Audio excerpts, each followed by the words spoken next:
Oh, I'm sure I rode a horse about the same age that I could walk. In fact, probably I'm sure before I could walk. I just remember being on horses from the time I could even remember. My parents actually got divorced before I was born. Then my mom married a rodeo cowboy as her second husband.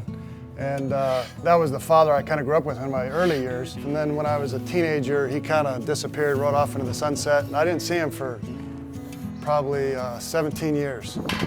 My mom, throughout all this, taught me to be steady and reliable. She taught me to work hard too. She worked as a waitress at night. And I just remember thinking, I gotta do everything I can because she's working so hard, I gotta carry my weight.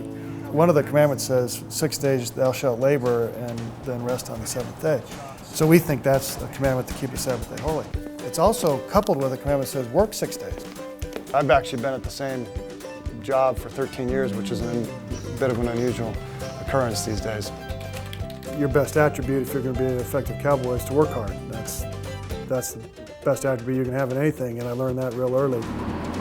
It was important to me that our children develop a sense of work ethic, and we can tell them to do the dishes and hopefully they do them, but if they don't do them, they don't think anything bad happens, but they know if they don't feed, something bad's going to happen, so somehow they are pretty regular about doing that. And it's good for them to work with big animals and see what they can do and overcome some fears and develop some courage. If you would have asked me as a high school senior to write the perfect life, I couldn't have written this story.